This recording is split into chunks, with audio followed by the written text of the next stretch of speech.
Selamat pagi pemirsa, seputar info kembali hadir di sela-sela aktivitas Anda bersama saya Muhammad Rifat yang akan memberikan berita-berita terbaru dan teraktual. Simak videonya sebagai berikut.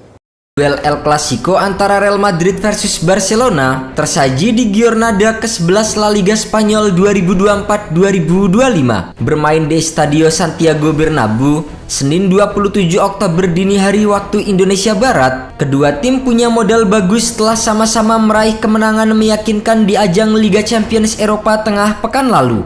Real Madrid yang berhadapan dengan Borussia Dortmund berhasil menang comeback dengan skor 5-2. Sementara Barcelona yang menjamu musuh bebuyutannya Bayern Munchen sukses mematahkan kutukan dan menang dengan skor 4-1. Pertemuan El Clasico pertama di La Liga Spanyol musim 2024-2025 terasa lebih menggigit jika melihat catatan dari kedua klub. Barcelona boleh saja memuncaki klasemen sementara Liga Spanyol musim ini.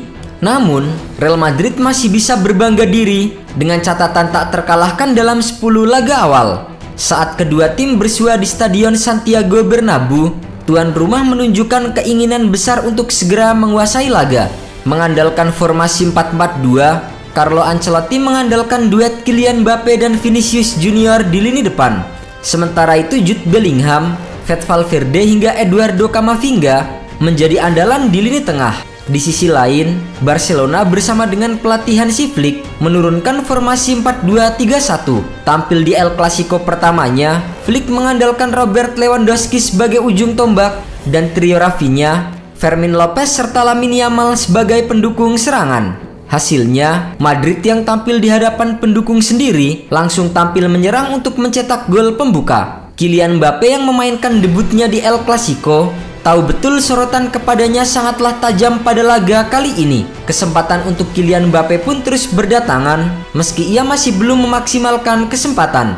Mbappe mendapatkan peluang setelah menerima umpan Eduardo Camavinga untuk meneruskan ke Vinicius Junior pada menit ke-16. Vinicius lalu melepaskan tembakan dari sisi kiri kotak penalti setelah tinggal berhadapan dengan Inaki Pena.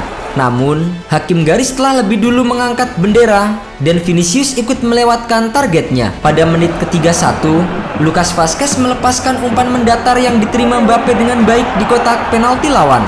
Mbappe lalu berhasil mengonversinya menjadi gol. Akan tetapi, selebrasinya tidak bertahan lama. Wasit langsung mengecek VAR dan memastikan gol tersebut tidak sah setelah mantan bintang PSG itu terjebak perangkap offside. Skor 0-0 untuk kedua tim bertahan hingga jeda. Di babak kedua, Hansi Flick mencoba untuk merubah strategi permainan Barcelona. Sementara itu, kesialan Real Madrid justru dimulai pada babak kedua. Lini pertahanan Real Madrid cukup renggang sehingga mampu untuk dieksploitasi. Barcelona membuka keunggulan pada menit ke-54. Lewandowski lolos dari jebakan offside saat menerima bola dari Marc Casado dan kemudian mengarahkan tembakan ke pojok bawah gawang tanpa bisa dijangkau oleh Lunin. Hanya berselang 2 menit, Barcelona berhasil menggandakan keunggulan. Lewandowski sekali lagi mencatatkan namanya di papan skor usai menjebol gawang Madrid dengan sundulan. Striker Polandia itu relatif leluasa saat menyundul umpan silang dari Alejandro Balde. Tak puas dengan 2 gol, Lewandowski mencoba untuk melengkapinya dengan hat-trick. Kesempatan emas tersebut datang pada menit ke-67 setelah Dani Olmo melepaskan umpan dari kiri lapangan. Rafinha memilih melewatkan bola untuk memberi kesempatan kepada Lewandowski. Meski berada di dekat gawang dan Lunin sudah kehilangan keseimbangan, Lewandowski justru gagal menembakkan bola secara akurat.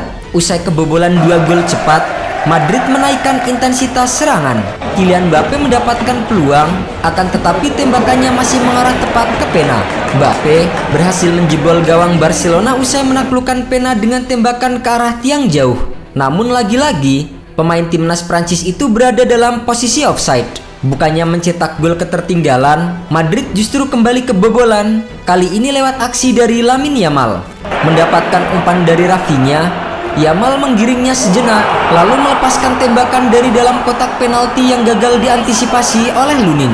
Gol ini juga membuat Yamal masuk dalam buku sejarah El Clasico. Ia menjadi pencetak gol termuda di El Clasico dengan usia 17 tahun 105 hari. Setelah mencetak gol ketiga lewat Lamine Yamal, Barcelona seperti sudah menghafal titik lemah Real Madrid yang bisa dieksploitasi. Lucas Vazquez kembali berlari lebih lambat untuk bisa mengejar Rafinha pada menit ke-84. Setelah menerima bola dari Inigo Martinez, sang winger lalu menanduk bola sebelum melepaskan tembakan chip di depan gawang. Bola melewati kepala Lunin dan menghujam ke gawangnya, membuat sang kiper susah mengantisipasi. Kemenangan telak 4-0 Barcelona atas Real Madrid membawa tim asuhan Hansi Flick ini kini nyaman berada di puncak klasemen sementara Liga Spanyol dengan koleksi 30 poin dari 11 pertandingan.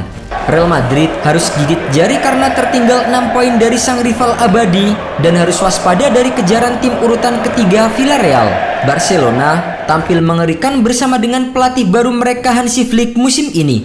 Keputusan mereka mengganti Xavi Hernandez setelah nirgelar musim lalu dengan pelatih asal Jerman benar-benar mendapatkan hasil yang memuaskan. Meski hanya mendatangkan Dani Olmo dan Pau Victor di bursa transfer karena persoalan keuangan, Barcelona mampu melejit di La Liga. Sementara itu, Real Madrid yang musim lalu tampil mengerikan dan berhasil memenangkan Liga Champions justru masih tampil meragukan bersama dengan bintang anyar mereka Kylian Mbappe.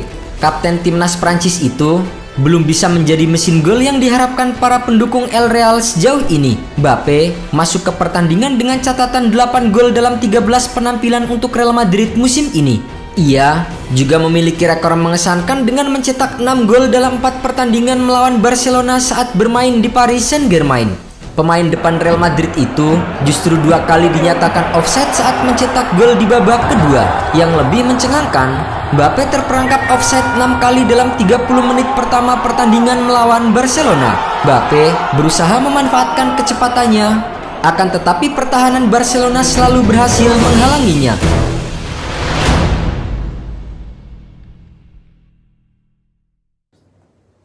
Demikianlah berita kali ini. Saya Muhammad Rifat, mohon undur diri dari hadapan Anda.